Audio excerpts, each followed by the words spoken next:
Good morning, and welcome to Connections Radio Show, where we talk about ideas that matter.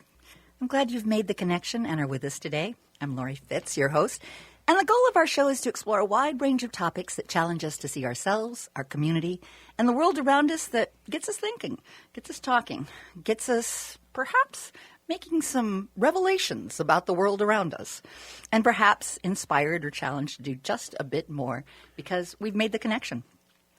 So our topic today is specifically on data centers, but it's actually a broader discussion. It's about democracy and our role in knowing the issues. We have some great Minnesota DFL voices here. We have voices from Greater Minnesota and the Metro. And we're coming together, and I have thoroughly enjoyed getting ready for this show. We've had several show discussions before this show today, which has been great. And what I've loved most is that our conversations have been respectful. There's civil points of view. There's positive and opposing points of view in how we need to look at the data centers. But our conversation is based on research we've done. None of us are experts. None of us are specialists. But we believe that our civil responsibility is to do our own research, come to our opinions, and have civil conversations, and support our civic duty because eventually we're going to need to vote on these. And we need to be informed citizens as a part of democracy in making those decisions and voting for what we believe in. So in setting that stage, I want to introduce the folks that are with us today. Jonathon Rehlander is also my co-host today, and he is a Minnesota House candidate for 39A. And I am going to let Jonathon right now share with what is 39A, what does that encompass? Well, thank you, Laurie. 39A encompasses all of Fridley, all of Spring Lake Park, all of Hilltop, and the northern part of Columbia Heights here in the cities. Terrific. Johnnie Forrest, you're retired IUPAT Local 106, and you are the SD7 DFL Chair. Tell me what that means, Johnnie. I'm heavily involved with retirees issues and the chair of Senate District 7 endorsing unit. And tell me what that district encompasses. Oh, it runs all the way from Aurora over to Deer River and Itasca County, all the way down to Aiken and almost Aiken and Aiken County, up to Embarrass and north of Chisholm. It takes about 2 hours to get across our district. That's quite a district there, and I know you do a good job, and we're glad you're here today. Susan Herder is the secretary for SD 59, and she's also a student at Humphrey School. So tell me what that means. Thank you, Laurie. It's so nice to be here. Yeah, I'm Susan. SD 59, SD stands for Senate District, and so that's the state senator. Our present state senator for SD 59 is Bobby Joe Champion. He would have been our lieutenant governor if we had won the last presidential election. It's North Minneapolis. Oh, great. And Jack Carlson. Jack Carlson joins us as the Duluth Building and Construction Trades President. That's pretty straightforward, but tell us a little bit more, Jack. Good morning, Laurie and everyone else. So my day-to-day with the Duluth Building Construction Trades, I represent over 17 local union crafts, ranging, from carpentry to elevator work to my daily as a business rep for Local 106 of the Painters Union. And District 106, tell us what that is. So Local 106 is my membership. They're the ones that make up Local 106. John was a union member of Local 106 as a painter and a glazer.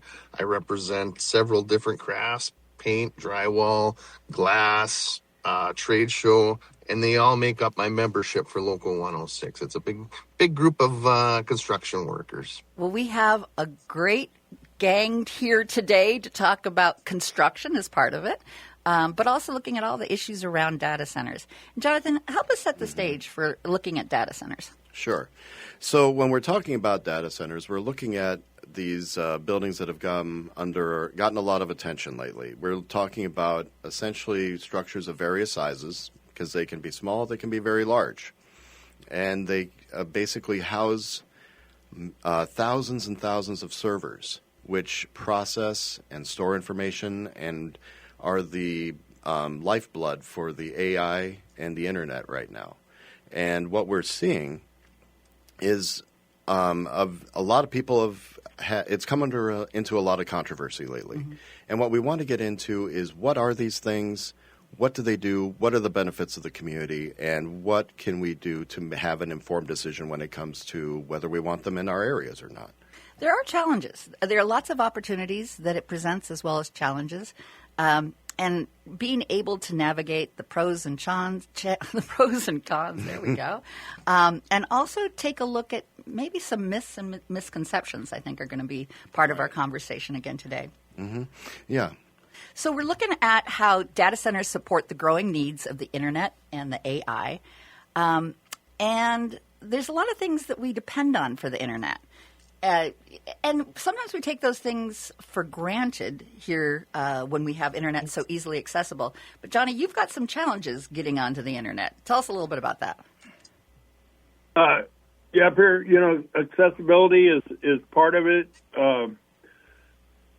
We have people who live out on lakes and stuff. We have an older population who don't necessarily have laptops or access to laptops or affordability to laptops.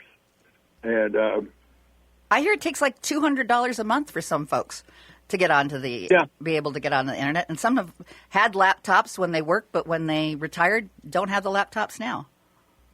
Right, because they live out on the lake. They'd use their email addresses from work. Their spouses would use their email addresses, use their spouses' email addresses from work as well.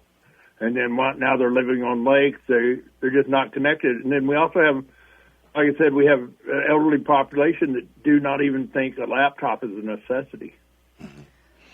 Well, what we've got is a clip that our co-producer, Rick Bernardo, brought to us, looking at the digital divide to help set the stage for us understanding what might be some challenges in looking at who has access and who does the internet serve, and how do we be respectful for the various needs that are out there. From years of teaching cyber tech ethics courses at St. Mary's University of Minnesota, this is Rick Bernardo with a Moral Tech Minute. When we talk about data centers, it's in one larger context of what's known as a digital divide.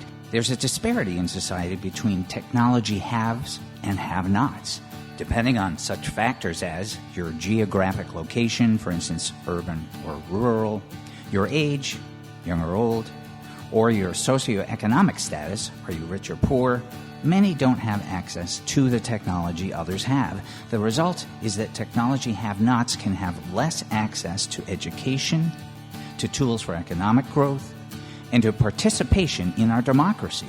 Now, missing access to technology, hardware, software, and the internet has been called the Digital Divide 1.0. So what do you think Digital Divide 2.0 is about? Well, it's when we're missing the skills actually to use such technology. It'd be like even if everybody got a car, some never had a clue about how to start or drive it. The digital divide leaves many people as technology have-nots. This background highlights an ethical landscape about discussing data centers related to what is fair and what is good for all of us. Susan, I know you had some questions about who does the data center best serve? Thank you. Yes, Laurie. So, for instance, what Johnny was just saying, he takes 2 hours to drive across his district, but he needs to stay in touch with all those people, yet he doesn't have internet at home because it costs over $200 a month. Whereas me, in the middle of, I'm right near downtown Minneapolis, my internet is like $28 a month. So, and the interesting thing is, so we're talking about data centers. Data centers are built mostly in rural areas by rural people and owned by people who we never even meet because they're so rich. And owned by, you mean the data center is going to be owned by like a Google or a Meta? Well, they're largely privately owned. So, yeah, it's companies like Meta, Google, et cetera, that are ones who are installing these. And we'll be getting into this, but then it involves a lot of company security and privacy and details that aren't necessarily available for folks. How much data is needed, and how much data centers can support how much the energy is being taken up by our AI and other ways that we use the internet. We do have a couple clips from MIT that Jonathon Technology brought Review, to us. yes. And what we're going to do is we're going to break it down and just do it a bit at a time. And then we're going to talk about it. And I'd like to get everyone's thoughts on how much energy is required to run these systems. So let's do the first clip. We've all heard that AI uses a tremendous amount of energy and that it produces a tremendous amount of carbon emissions as a result. But how much energy exactly? What happens when we query an AI chatbot or generate a video? And what happens as those queries pile up? To find out, let's start at the bottom and look at the impact of an individual prompt. Then we can work all the way up to a nationwide network of data centers. Companies like Google and OpenAI keep energy usage figures closely guarded. But by looking at open source models, we can make some informed estimates. Asking a simple question to a small AI model might use the same amount of electricity as running a microwave for 8 seconds, not even long enough to reheat last night's dinner. But larger text models can use more energy than AI models that generate images. That's a lot of energy. It is. And it's growing. Yeah. That's the thing that we're seeing. Currently, right now, in Back to the Future, okay, Yes. The big amount of energy that they needed to make the time machine work was 1.21 gigawatts, which is 1 million kilowatts. So when you're looking at your household appliances, you're talking about a few kilowatts to run the microwaves and so on. And what they're talking about is take that times 1 million. And when we're talking about data centers and the amount of energy they require, we're currently looking at 400 terawatt hours by 2030, which is 1 million gigawatts. So it's 1 million. A million. That's exactly right. That's a lot. So, yeah, we're talking about a huge, huge amount of energy and power that's needed to meet the demand of what they're wanting to do with these queries. And each query has a carbon footprint, too. And an environmental impact. That's right. And how much for what? I mean, how much energy do we need for what we can get on the internet, and how much does that impact? But I know, Jack, you're interested in what it could also provide. It could provide jobs. Tell us a little bit about that. Absolutely. So these data centers, we talked about these being in the rural areas.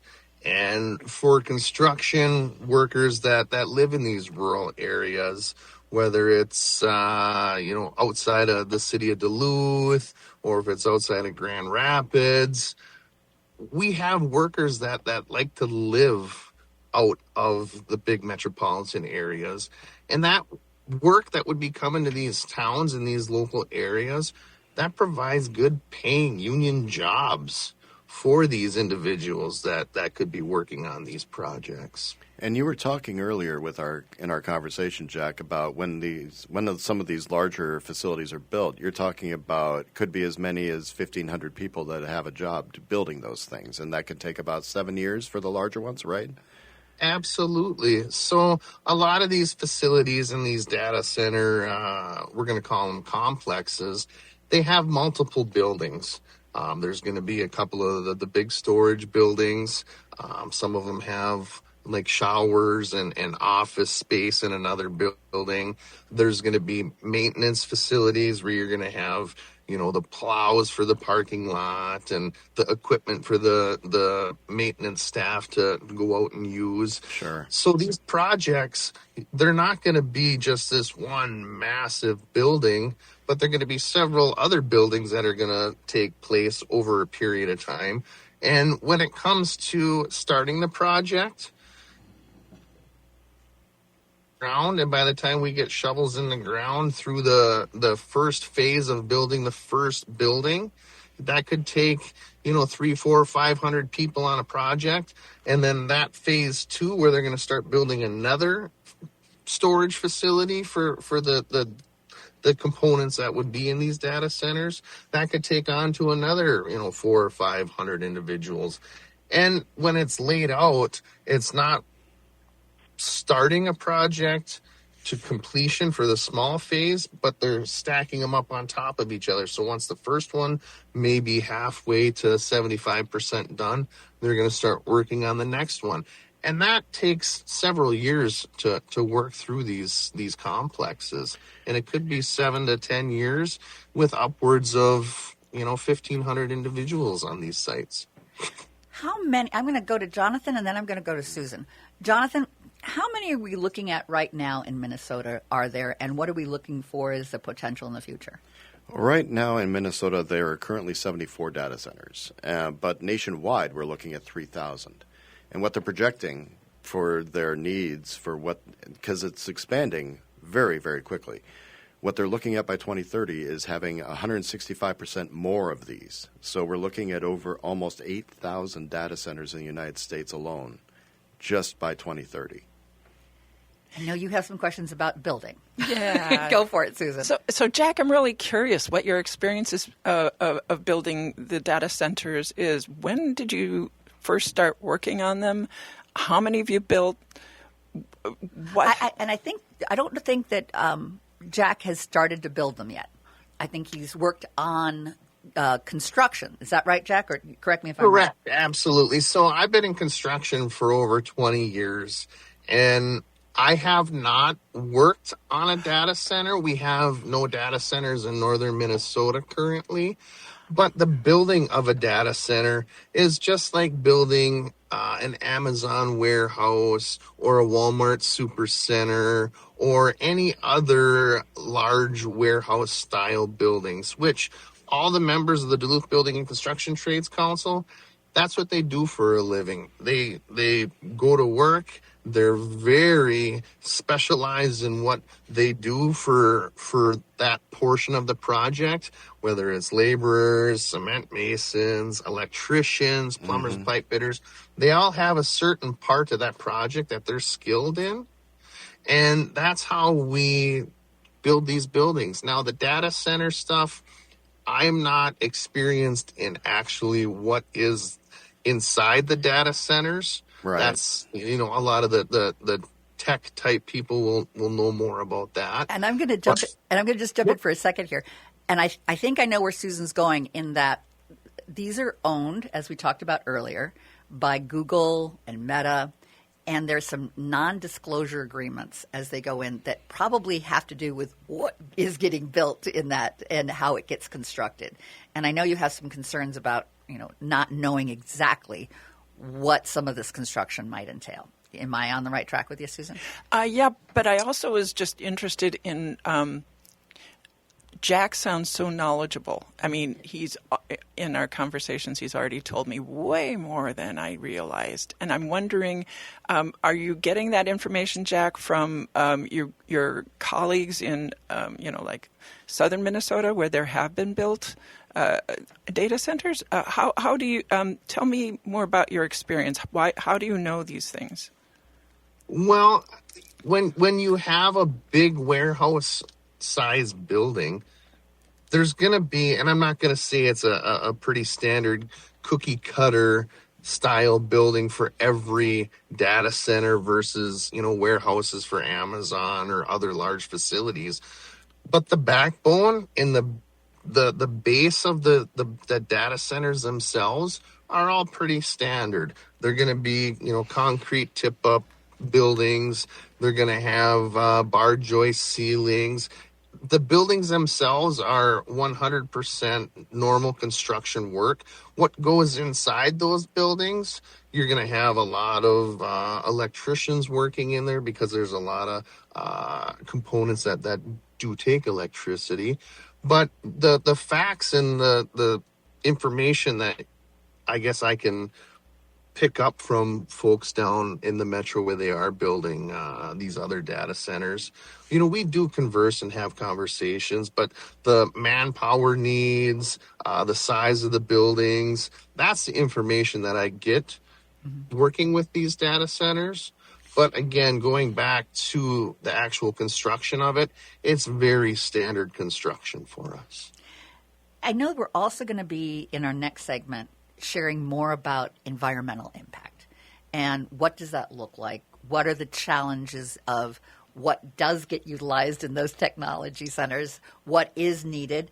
What we may have heard even in southern states that are needs that may not be the same needs that we have in Minnesota. So our complexity only goes on.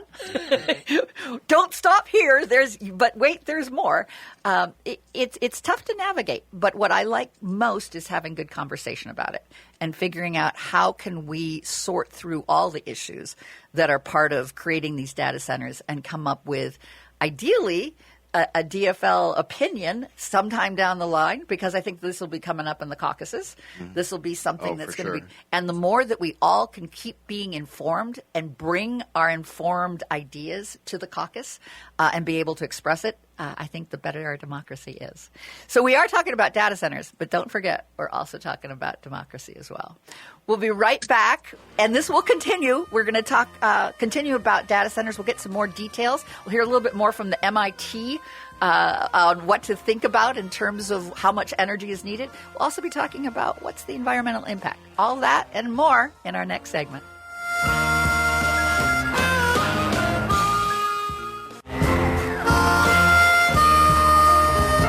Welcome back to Connections Radio Show, where we talk about ideas that matter. And today, we're talking about democracy, but we're focusing on data centers. It's an issue here in Minnesota, and we've got to think through a policy and a direction that we want to go with data centers. We've got various very rich organizations that want to come in and build them. They want to build them all over the state. That gives us opportunities, but it also creates some challenges that we need to talk through. So in doing so, we've got some great DFL folks here. I've got Jonathon Rehlander, who is the Minnesota House candidate for 39, which is, tell us again, Jonathon? 39A, yeah. It's in Fridley, Spring Lake Park, Hilltop, and the northern part of Columbia Heights. We have Johnnie Forrest, who's retired IUPAT Local 106. He is also the SD7 DFL Chair and has a huge district that he works in.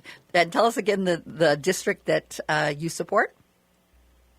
It's all the way from Aurora to Deer River in Itasca County, Aurora and St. Louis County, and Barris up north, all the way down to almost Aiken County. Aiken, the city of Aiken, and down by where Jack lives, in fact, Independence, and up north of Chisholm. That's amazing. That's amazing. Now, Jack, I'm going to go right to you. Jack Carlson, Duluth Building and Construction Trades President. Tell us what that means. Absolutely. So I represent 17 local craft unions in the Duluth area. They cover pretty much anyone from carpentry to elevator workers to electricians to painters. And Johnny, of course, is a painter. Yep. And Susan Herder, secretary for SD59. She's also a student at the Humphrey School. Hi, everybody. And tell us again about SD59. So that's North Minneapolis. SD stands for Senate District. So we have, I think it's 67, right, state senators who meet in St. Paul along with the reps. And Bobby Joe Champion is the senator for SD59. Jonathon, we said at the end of the last segment that we were going to talk about some environmental issues. Help set the stage for us on that. Well, when you think of data centers, these are the images that are typically talked about. You're talking about water usage. You're talking about the huge amount of electricity that they take up. You're talking about the potential ways that they are powered. And so we're looking at nuclear is one of the ones that's most interesting right now. And this actually has some fairly bipartisan support at the moment. What they're looking at doing is either reactivating nuclear sites that have been in use in the past, or they're talking about creating different nuclear facilities of different sizes to be the continuous power for these data centers. Because, again, we talked about how much energy they use. It requires a continuous, huge amount of electricity on a regular basis that's reliable. And so there's debate about what that impact means to the communities that they are being built in. And in Roanoke, Virginia is a great example. You've got a huge, huge facility that takes up city blocks. And it creates this noise that is pervasive. And it's right up against these residential areas. And it's one of the most heavily, densely populated data center sections in the entire country. And we're looking at seeing those being built now here in Minnesota. I'm going to share a little bit of a detail that I found about some backlash in communities across the country that are having some challenges. Over $64 billion in U.S. data center projects have been blocked or delayed by community opposition. And the big concerns are noise, pollution, and grid strain. Johnnie, I know you had done some research, and I'd love to have you share what your thoughts are about the environmental concerns and what the needs are that may be different here in Minnesota that may be different from southern states. Right. So in the southern states, the infrastructure is not near as solid as ours. So how much, energy loss is lost to a bad infrastructure system. And then also, we have containment wall to keep the noise down, reduce noise on the interstates and highways, once it's possible to do that. And then, these things cost hundreds of millions of dollars, and whatever they need to put in there to do the restrictions and to mediate some of this. And then the water usage, this is what I found interesting. They talk about this huge amount of water usage, and actually that's predicated on the amount of electricity. A lot of it is because most of the cooling water is recycled and reused, and then they also have a chemical way to recycle or to cool. Right. And you were mentioning something in one of our conversations that being in a cooler state may have an impact. Yeah, I think Jack had said something about that, but it is cooler. Yeah, it doesn't cost as much. Initially down south, to cool everything, it takes such a large volume of water, a large volume of electricity. Up here, it should take way less because we have a cooler climate. Anybody who's been outside here lately knows that. Yes. Negative 17. Didn't I hear Jack say? Yes. Yeah. Laurie, I can jump in there just a little bit and kind of go off of what Johnnie was kind of describing. So a lot of the concerns that we have heard and have talked about is, we're going to talk about a lot of the water consumptions.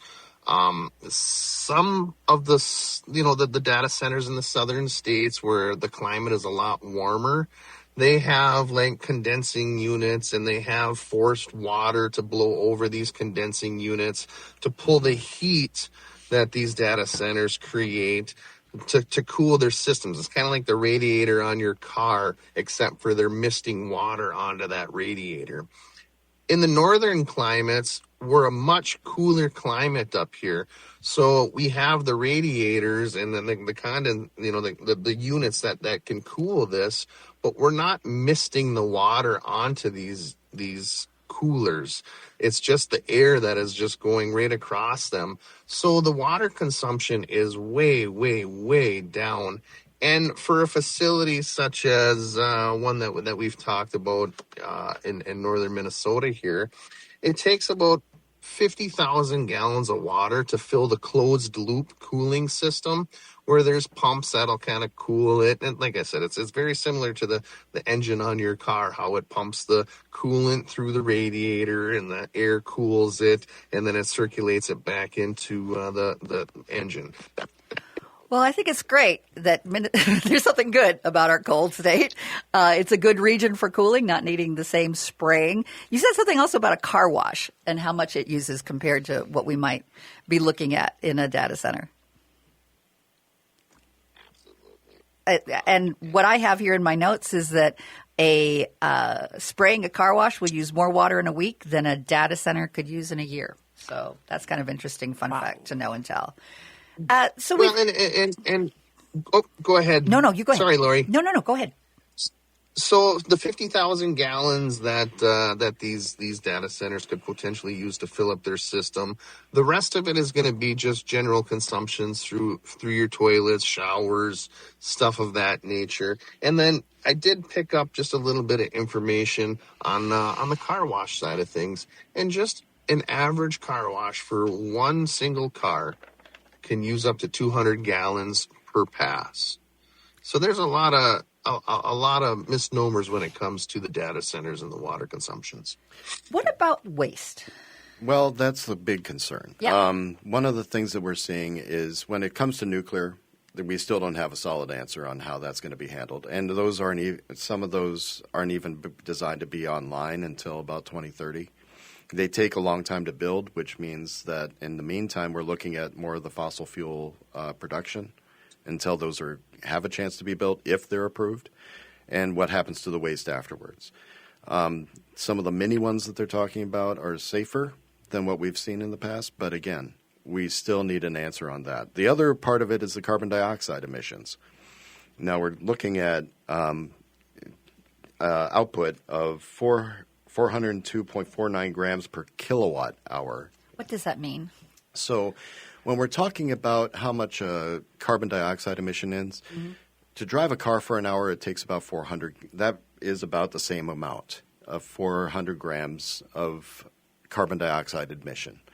When we're talking about, again, we talked about the difference of kilowatt hours to gigawatt hours to terawatt hours. We're talking in terms of terawatt hours here, which is a million, like we said. And when we're talking about the usage now, in 2020 it was only 100 terawatt hours in 2020 for the United States. By 2030, that is estimated to be at 400. So 4 times the amount. So every time a search is entered, every time a image is created, everything like that, it takes that much effort to get this kind of output, and this creates these kind of emissions that we're talking about. And 2030 sounds like a long time from now. That's just but 4 it's years. Not. That's it's 4 years away. Less than 4 years. That is one presidential term, folks. So, yeah. Right. Yeah, and so that brings me back to who benefits. So we are all benefiting from AI for the most part. You know, there's some downsides for sure. We're still learning about it. But we are also becoming more dependent on it. And we are paying a lot more in electrical bills because of it. And that's a large part of the privacy thing again. Companies are, again, privately owned. And so a lot of the information that we're talking about is not necessarily being shared with the public where these centers are going in. And how much it could cost and continue to cost. We've talked about the non-disclosure agreements. And go for it. Yes, so non-disclosure agreements, NDAs, they have good sides and downsides. Basically, as citizens, we want to know how our government is run, how our cities are run, and that kind of thing. So it's good to have that information. On the other hand, if you have too many people stirring the pot, it can slow everything down.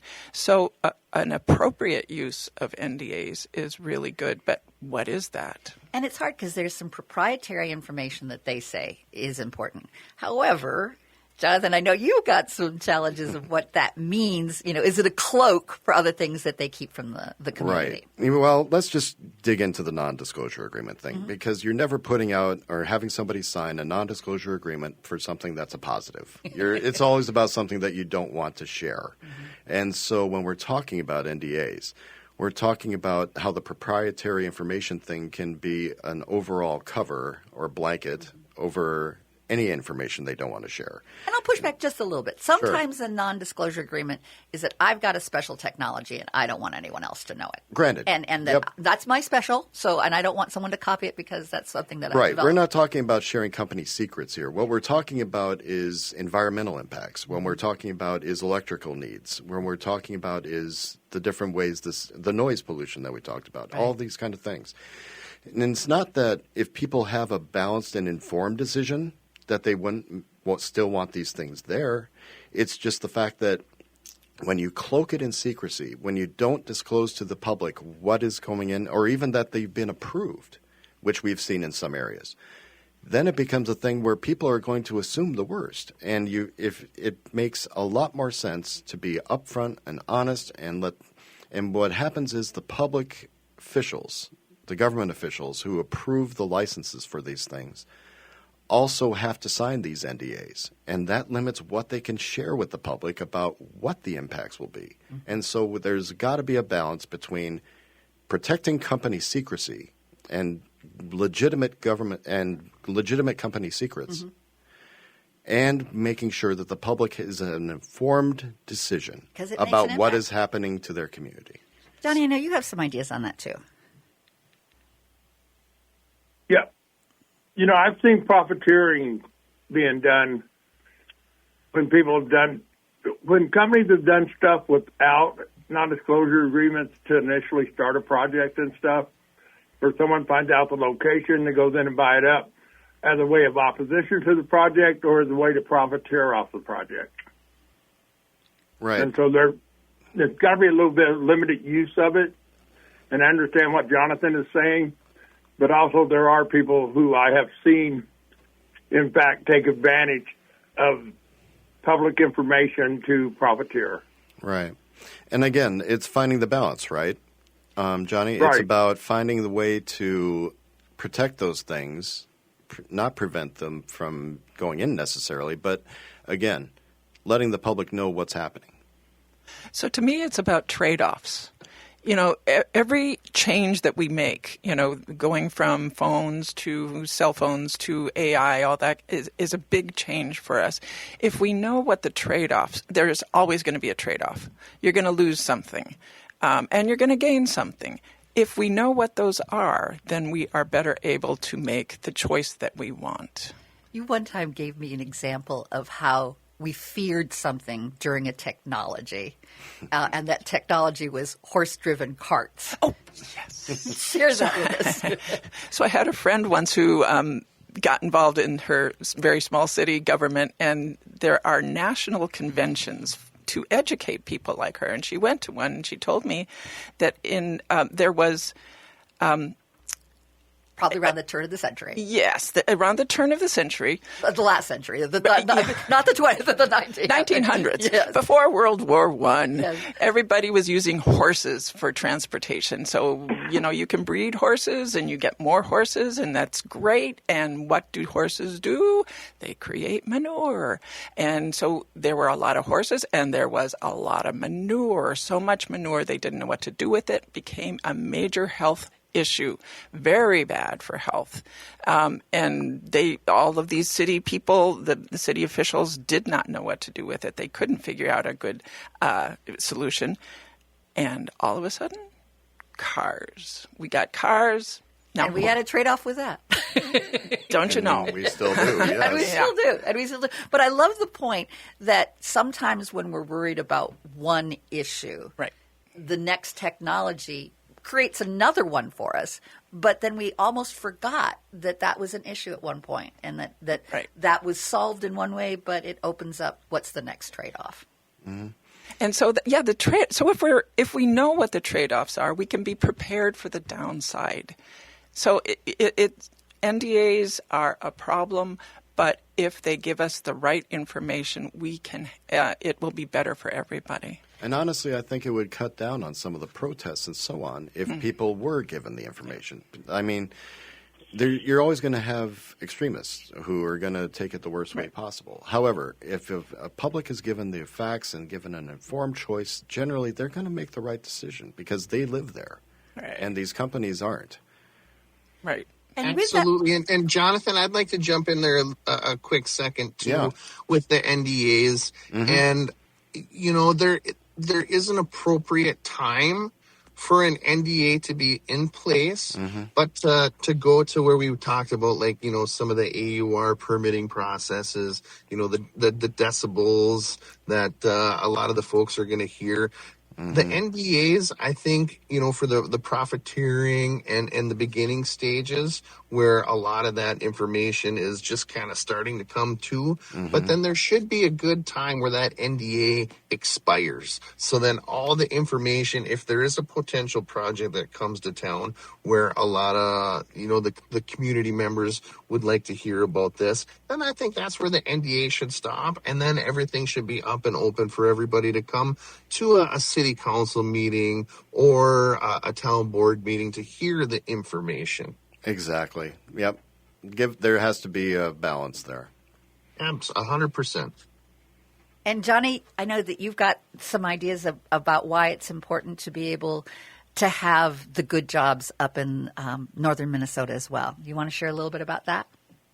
Yeah, you got the good jobs, the 700 to 1,500 jobs. So you have all the outlying jobs that do it. The third or fourth person working at your Kentucky Fried Chicken or your restaurant or the hospitals. That's something, a really big issue up here where I live is, because our hospital is possibly on one of the lists with all the cuts that are made now.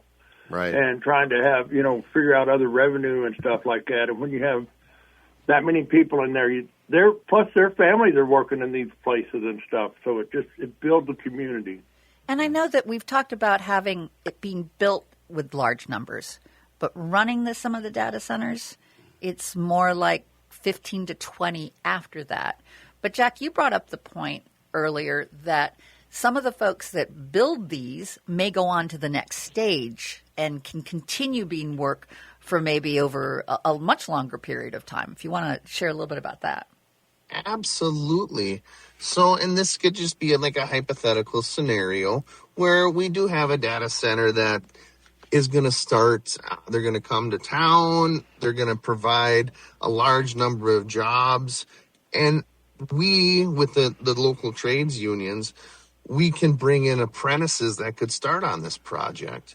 Now, if they're going to start on the very front end of this project and they're going to work through the entirety of all the phases on one of these complexes for 7 to 10 years, that gets them through their apprenticeship program, and that gives them the ability to stay at home with their family. They can sleep in their own beds at nights, and that's very important to our members.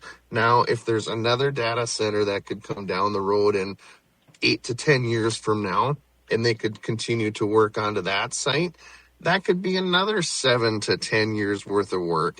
And on average, most of our members are working 30 years, 60,000 hours. So if they could work on a couple of data center projects over their career, that means up to almost 15 years of their work that they're being performed could be local, where they wouldn't have to go to a North Dakota facility or down to Iowa. They get to be with their families, and that's important to us. And we're going to leave it on that note for this segment. I'm running a little over, as usual, but we will come back, and we're going to continue our conversation and wrap up some of the key points for us to be thinking about when we're looking at data centers here in Minnesota. Thanks for being with us on AM 950, the progressive voice of Minnesota.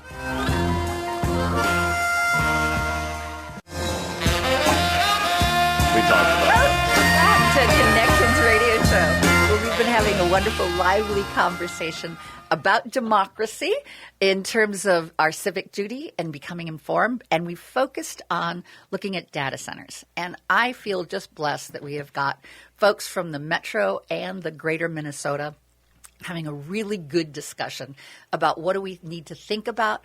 I love the idea of what are the trade-offs? How are we more informed about those trade-offs? How are we looking at maybe some of the myths and misconceptions? What are some new technologies that we need to think about? And we've done that with some terrific guests that I am going to introduce again so that everyone can know who's on our call today. We've got Jonathon. And Jonathon, tell us where you're from again. I live in Fridley, Minnesota, northern part of the Twin City suburbs. I'm currently a candidate for Minnesota House of Representatives. For Fridley, right? Fridley area? Fridley, Spring Lake Park, Hilltop, and the northern part of Columbia Heights. There we go. That's Jonathon Rehlander. Johnnie Forrest is retired IUPAT Local 106. He's also the SD7 DFL Chair, and I'm going to make you one more time tell us where that district is. That district is in northern Minnesota, not far than northern Minnesota, but it's north of Duluth quite a ways, from Aurora to Deer River, from Embarrass down to right north of Aiken, and from Independence north of Chisholm. It's a big area. It sure is. And Jack Carlson is the Duluth Building and Construction Trades President. Welcome, Jack. We're glad you're here, and we're glad you've given us your insight today. Absolutely. Thank you very much. And we've got Susan Herder, who's the secretary for SD59 and is a Humphrey School student. And tell us again what SD59 stands for. Senate District 59, that's North Minneapolis. Terrific. Jonathan, this is our wrap-up time. We've got just a couple minutes. Yeah. Well, I, again, want to put a bow on this by talking about benefits. Who benefits from this? And Susan, you had some thoughts about this. Very much so. So AI is helping all of us. The cost, though, who is it benefiting the most? The people that benefit the most, in my opinion, we don't even see. We never meet them. The very billionaires. Whereas, yes, they are providing wonderful jobs for Jack's union people. I'm so glad that that's happening. It's helped building their communities. And are the owners of these data centers actually sharing enough? Good question. Well, Susan, can I jump in there? Please. Mm-hmm. Absolutely. So, a lot of the data centers that I have worked with, not on specifically, but some of the folks that have came to town to discuss these projects, the tax revenue for these areas, these local areas, is going to be astronomical, because these data centers are going to pay their fair share. They're going to pay commercial tax revenue, and the communities, the schools, are going to be able to take advantage of this. I want to balance that out, if I could, Jack, and just not to dispute your point, but just to say, we're also giving tax breaks to some of these companies to build in these areas. And I think that it's good to have that tax base there, but it also depends on the benefits that are shared with the community. Like with the energy and officials centers. This is a great conversation a minute Right. before we need to wrap up. Right. But however, I do want to that's part of our civic duty, right, is to be able to talk through what can be how can we ask for the support that can give to the community, and how does that get balanced out? What are the costs that maybe are hidden costs?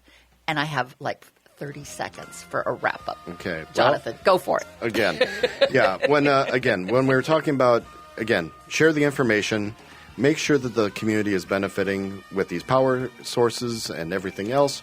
And just to put a final capper, I don't think Meta and Google really need tax breaks. I think they're doing just fine. They're going to be good. They're not going to be eating ramen. They're good. They don't need any extra incentives to build these things, because they're going to build them anyway. And tell you what, we'll have another show that looks at the next good. step. Yes. How's that? Yes. A good cliffhanger for everyone.